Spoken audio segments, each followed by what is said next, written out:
Mesdames, Messieurs, nous recevons pour vous dans ce face-à-face Victorin Nyakadia. Victorin Nyakadia, il est élève professeur d'anglais jusqu'à récemment au collège d'enseignement général Coco Tomé où il enseignait depuis 2010. Près de 10 années d'expérience. Victorin Nyakadia, bonjour. Bonjour, monsieur le journaliste. Merci d'être venu sur ce plateau. Vous êtes aspirant au métier d'enseignant. Dites-nous, quel est le processus qui vous a amené à ce stade? Merci, monsieur le journaliste. En fait, le processus qui nous a amené à ce stade est que, initialement, nous étions tous des vacataires. Les professeurs qu'on appelle communément vacataires. Et l'État a eu l'initiative de lancer un test, appelé test diagnostic ou évaluation diagnostique. C'est cette évaluation qui a permis à nous autres d'avoir l'appellation ou de commencer par nous faire appeler aspirants au métier d'enseignant.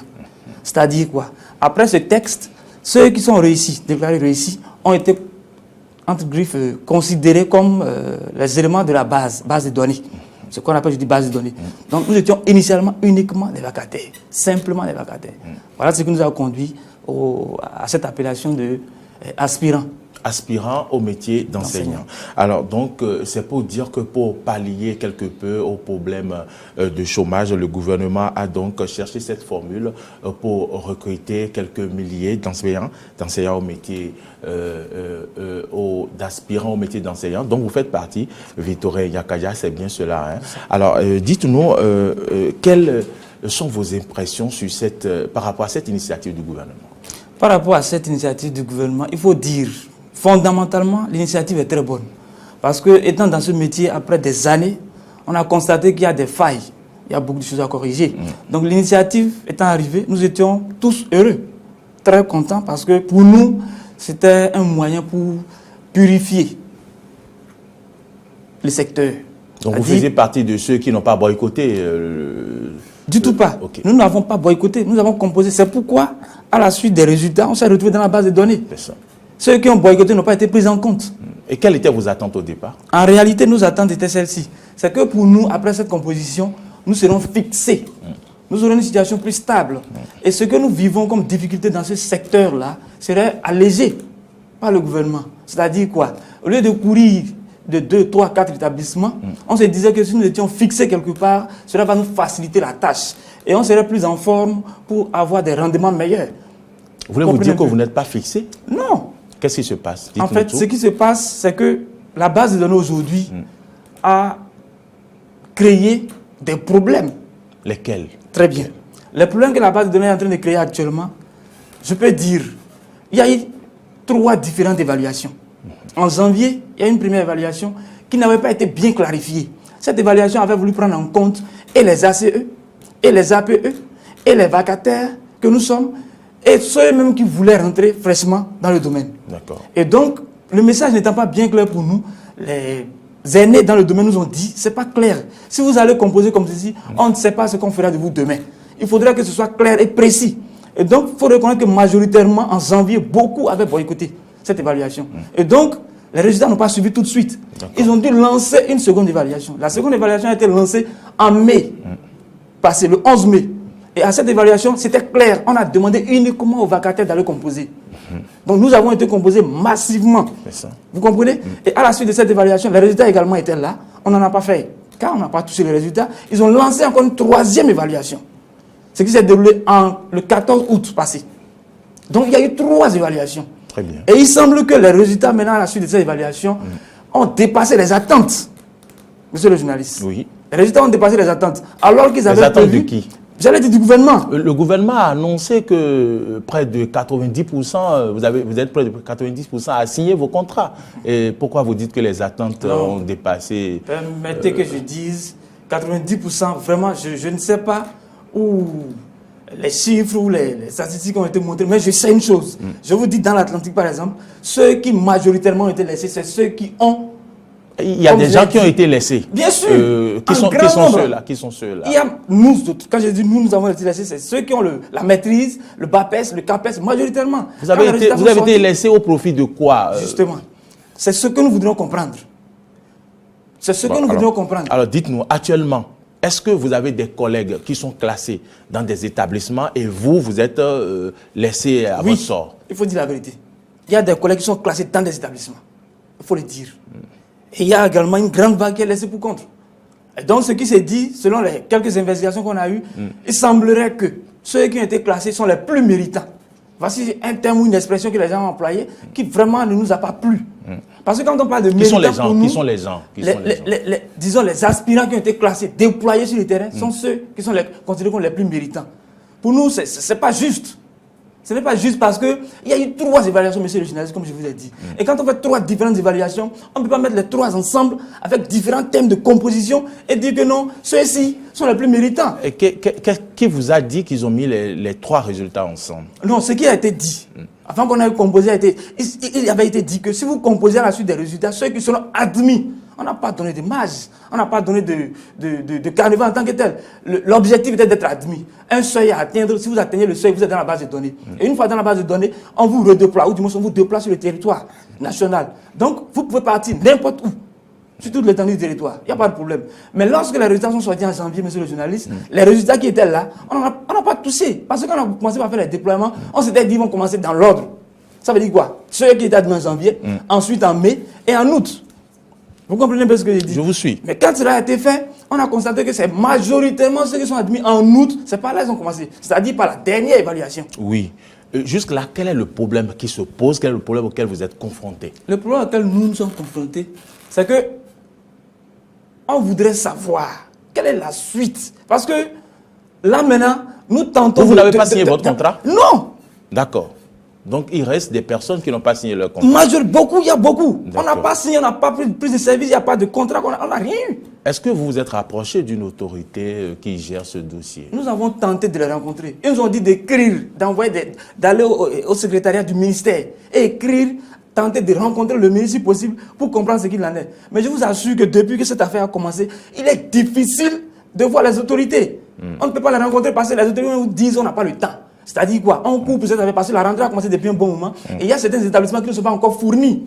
Vous comprenez un peu ce que j'ai dit? Et quand c'est comme ça, c'est difficile. Parce que vous, en même temps que vous voulez commencer avec les autres, d'autres ont déjà commencé. Les professeurs APE, les professeurs ACE ont déjà commencé les cours. Vous comprenez un peu ce que j'ai dit? Alors que dans quelques mois, on nous dirait de faire des évaluations de niveau, c'est-à-dire les devoirs et autres. Ça prend en compte le niveau atteint par chaque promotion. Vous comprenez un peu? Si des aspirants devaient avoir des classes d'examen, alors que les ACE et les AP ont aussi des classes d'examen, ceux-ci ont commencé avant vous. Vont-ils demander à ceux-là d'accorder une marge de rattrapage aux aspirants pour les rattraper pour faire les devoirs de niveau? Ou bien, on dira non aux aspirants, proposez les devoirs et on tiendra compte du niveau que vous avez atteint sans prendre en compte peut-être pour les autres. Moi, je pense qu'il y a un problème là. Vous vous êtes plié aux décisions du gouvernement et vous avez été docile, vous avez suivi les étapes d'évaluation. Vous faites partie aujourd'hui des aspirants au métier d'enseignant. Avec ce que vous vivez, pensez-vous que le gouvernement a eu tort de faire tout ce qu'il a eu à faire pour que vous en soyez là? Non. Fondamentalement, il faut le dire. Le gouvernement n'a pas eu tort. Parce que quand vous êtes dans le domaine, comme je le disais tantôt, c'est bon de purifier, comme je l'ai dit. C'est-à-dire quoi? De connaître ceux avec qui on travaille. Dans le secteur, il y a beaucoup de personnes qui interviennent. Nous n'entrons pas tous dans ce domaine-là de la même manière. On ne parle pas tous avec forcément les mêmes qualifications. Vous comprenez un peu? Et donc, il y a la possibilité de mettre cela au propre. Soyez raisonnable et accompagnez l'initiative qui a été amenée. Mais c'est dans la mise en œuvre. Parce que pour nous ici, c'est logique et c'est normal que les premiers admis sont les premiers servis. Et ainsi de suite. Si en cours de route, on constate qu'il y a surplus, officiellement, on vous appelle, on vous dit, bon, vous êtes dans la base de données, c'est vrai, il y a eu tel, on avait prévu faire ci, mais comme il y a tel événement, alors nous allons procéder autrement. Mais c'est une base de données, on a dit. Ça voudrait dire qu'on peut s'en servir. Vous comprenez un peu? Mais si on doit le faire, il faudrait que ceux qui sont pour l'instant en attente comprennent que l'ordre qui a été respecté, c'est cet ordre-là qui les a mis en attente. Nous avons eu dire qu'il y a des personnes qui n'ont pas, qui ont la maîtrise, non, qui ont le BAPES et autres diplômes qui ont été laissés, alors que des gens qui viennent fraîchement d'avoir leur licence, leur maîtrise, ont été déjà déployés. Est-ce que vous le confirmez? Je le confirme. Ouais. Alors, qui pourrait vous venir en aide selon vous? À ce jour, monsieur le journaliste, la rentrée a officiellement commencé le 16. Avec ce que nous voyons, disons la vérité, nous souhaiterions que le président intervienne. Que le président de la République intervienne dans cette affaire. Qu'il fasse l'effort pour nous. C'est-à-dire, un dénouement définitif. Nous pensons qu'il peut le faire. Ce n'est pas parce que nous sommes ici que nous allons donner l'impression, faire croire que non, nous ne sommes pas sur un pied de guerre. Non, non, non, non, non.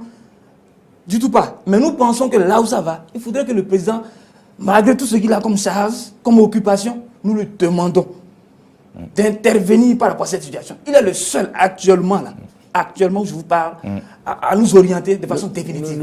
Le président n'a pas trop de choses à gérer. Le président a trop de choses à gérer. Mais vous savez, la fonction du président, c'est comme ça. C'est pas que un président, mais c'est un président. Un président a beaucoup de choses à faire. C'est ce qui fait de lui un président. Quand vous êtes président, mais non, vos compétences, ça doit se sentir dans beaucoup de domaines. Et le monsieur fait beaucoup, le président de la République, M. Patrice Talon fait déjà beaucoup de choses. Mais je dis, ces secteurs-là, c'est sensible. Nous ne sommes pas dans une logique où, attendez, après on va voir ça. La rentrée a commencé, monsieur le journaliste. Ça veut dire que ça urge. Il devrait trouver un moyen pour nous permettre de vite rentrer dans le système et que les choses continuent. Sinon, pendant que d'autres sont en cours, d'autres sont en attente, vous ne voyez pas qu'il y a des équilibres, il y a des décalages là? Est-ce que vous n'avez pas comme impression que c'est vous qui êtes très, très pressé? C'est vous qui ne comprenez pas comment les choses fonctionnent dans le giron de l'État? Bon, à ce niveau, c'est vrai qu'on n'a pas toutes les informations.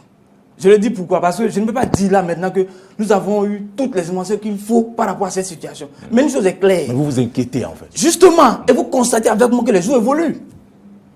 Non, ça là, il n'y a pas, on n'a pas besoin de passer par des communications. Non, de vous à moi. Vous êtes parents, je suppose, vous avez des enfants qui vont à l'école, ils sont quelque part. Il faut des enseignants pour les enseigner. Et là où je trouve, c'est un milieu donné qui a besoin d'infrastructures, qui a besoin de beaucoup de choses. Je viens de suivre un élément chez vous, à Rosubeta.